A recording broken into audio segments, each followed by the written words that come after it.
You can't keep spending and bring down inflation. So here's what I think. I think that we're not going to be able to bring an interest rate to a high enough level to give a good real return to holders of credit without causing a contraction in economic activity. The way it really works is you take money and credit away from people, right? And something else costs them, so they spend less.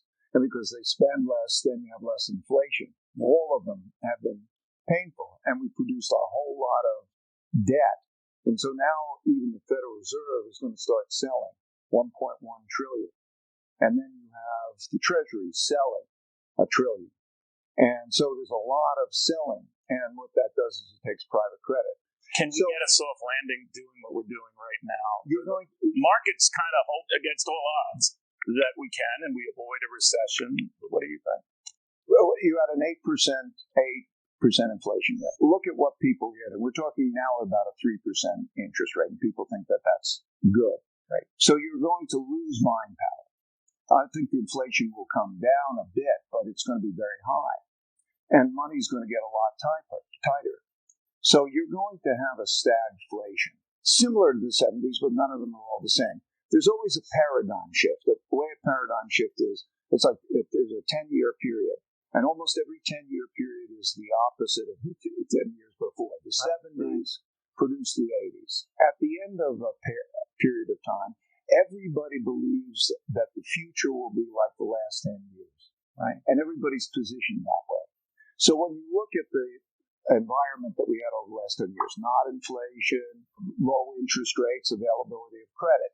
So these moves take place typically over a period of 10 years and let's say two legs to the move. It suggests design. It suggests that this is actually what they want. The greenies want higher gasoline prices because they think it will discourage gasoline consumption, encourage the purchase of electronic vehicles, EVs, Teslas, and so forth. So people who can barely afford a $30,000 car are supposed to go buy a $75,000 car. And what that might mean in terms of policy matters who's in charge.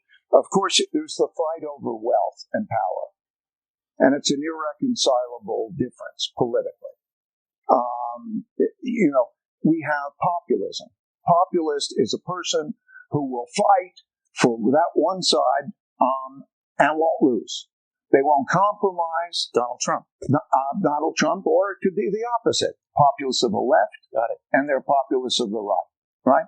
And they have irreconcilable differences, and they wonon't lose. It's easy to come up with a list of sanctions. The question is, can you think not just one move ahead, but two moves ahead, three moves ahead? What's the reaction function? How does it actually work? What's the blowback? Does it end up hurting you more than it does the enemy, in this case, Russia? And the answer is often yes. And the reason is fairly straightforward, which is, we spent 30 years getting a densely interconnected, globalized economy. How on earth do you think you can blow up one part of it and not affect all the other parts? Of course it does.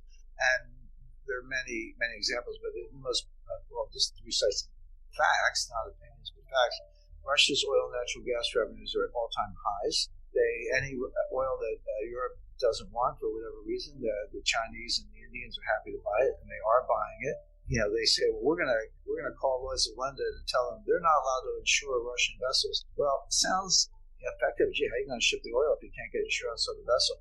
I guess they've never heard of captive insurance companies or what's called self-insurance. This goes back to the Merchant of Venice, Shakespeare in the 16th century, which is you get a group together, you got 20 vessels, you all take a slice of your revenue, you put it in a pool, you say we hope for the best, but if one of those vessels is seized or sinks, then we pay for it out of the pool. That's called self-insurance, and that's what people did before insurance companies were invented. So my point being, these things sound good, they have a feel-good aspect to them, but they're tried and true workarounds, or they don't work the way people expect.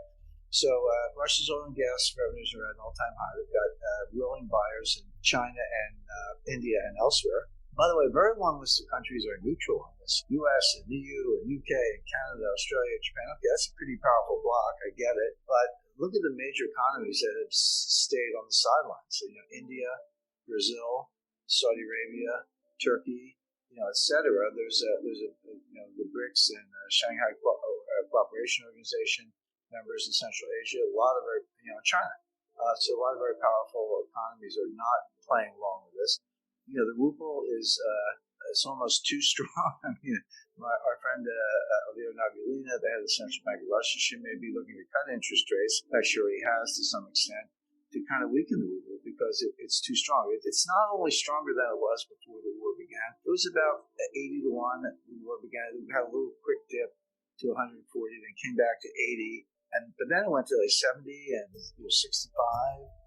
That's a very strong ruble relative to recent years. So again, that helps them get around the boycott because the ruble goes further if you're trying to buy imported goods. And again, many other examples. So reserves are up, hard currency reserves are up, oil and gas sales are up, the ruble is stronger. And meanwhile, what's going on in the West? In the U.S., $5 a gallon for gasoline. I know that seems cheap to Europeans, but trust me, for Americans, that's unheard of. Well, it is, just it's a record high. We were a net exporter of oil, now we're an importer at high prices. Everyone knew that we were drawing down our Strategic Petroleum Reserve, the SPD, in theory to mitigate gas price increases in the United States. So, well, not enough oil, here's some oil, we'll take it out of the Strategic Reserve. Well, number one, the problem was never oil. It's refining capacity. You have to turn the oil into refined products, whether it's gasoline, diesel, or kerosene, which is jet fuel. And the bottleneck is at the refineries, not the oil, number one. Number two, that Strategic Petroleum Reserve is not, why don't we just pump some? Why are we taking our national security reserve and selling that? Why don't we just pump more oil, which we're entirely capable of doing? Well, that gets into the green new scam and all that, the ideology and the politics of it. But just to make it worse, as if that's not bad enough, there's good evidence that some of those cargoes are going to China. We're not even using our own oil, even though we're diminishing our national security in the process. We're selling it to the main enemy. It's so bad. The policy is so bad that I think I'm a little late to this one. A lot of people reached this conclusion earlier. I was resisting it, but I have to say, stupidity is no longer an explanation. This must be what they want. If you were just stupid, if you were just dumb, you would be right about half the time. You would be guessing, you wouldn't know what you're doing, but just random outcomes, you would be right about half the time if you were really dumb. To be wrong all the time. These things take place until the opposite is true, until people believe that cash won't be a good investment, until there's the inflation. So I think that you have the leg, like 1971 into 72 and then 3, tightness of money policy causes 1974-5, bad recession, bear market, easing of monetary policy. Then you get another leg up, 76, 77. Then you have the higher level of inflation. Then you have the tight money policy. And at that point, everybody believes that I never want to own a bond. I only want inflation hedge assets because that's how they're positioned. And then the opposite happens in the 80s. So it's that kind of a situation. And that's happening in a political environment because we're talking about markets, but we can't separate markets from politics. And we can't separate politics internally from external politics. So we also have the political situation in terms of the left and the right and the extremity of that. So you have a change in mindset. People thinking what is safe. Used to think that cash was safe, a safe investment.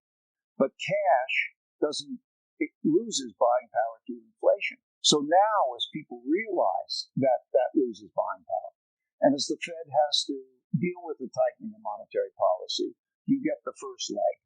And that's the first leg that we're in. And when that runs its course, which it probably would run its course, I would say, in the next 18 months or so, 18 more months of, and by the way, there's nothing precise, and I'm not sure that I'm right in this, right? I'm just saying, I'm giving you what I think. That if you take the cycle, you have to raise interest rates high enough that it produces an adequate return. Otherwise, the sellers, they're going to sell their instruments. And if we look at the supply demand for credit, the Federal Reserve's is going to sell 1.1 trillion. You have the government trillion, and you have others selling because it doesn't provide a good return. That creates a certain tightness of money.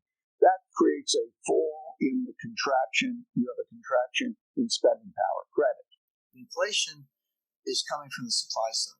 It can come from supply or demand. Supply side means energy, food, transportation costs, and a lot else besides. Then also taking into account the breakdown of the supply chain, which we mentioned earlier. Demand-driven inflation comes from the consumer, comes from the psychology. Do people feel the prices are going up? And if they do they start to change their behavior and pull demand forward? That's why they call it demand pull inflation. And say, I was thinking about buying a refrigerator. I better go buy it today because the price is going to go up if I wait another month, etc.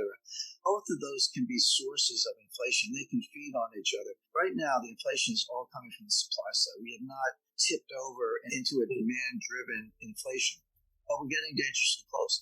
So what can the Fed do about the supply side? Well, they don't drill for oil. They don't drive trucks. They can't farm for crops or run a textile mill. The Fed can't do anything about the supply chain or the supply of goods and services. The one thing they can do is raise interest rates enough to destroy demand, not just tamper it, but really destroy it to the point where, hey, maybe I don't like paying a lot for gas, but if I get fired from a job, I might not be buying gas at all, or just cutting down on driving, or eating cheap substitutes for better quality food, etc. Or some people starving. So can the Fed control inflation at the end of the day? The answer is yes, but at an extremely high cost.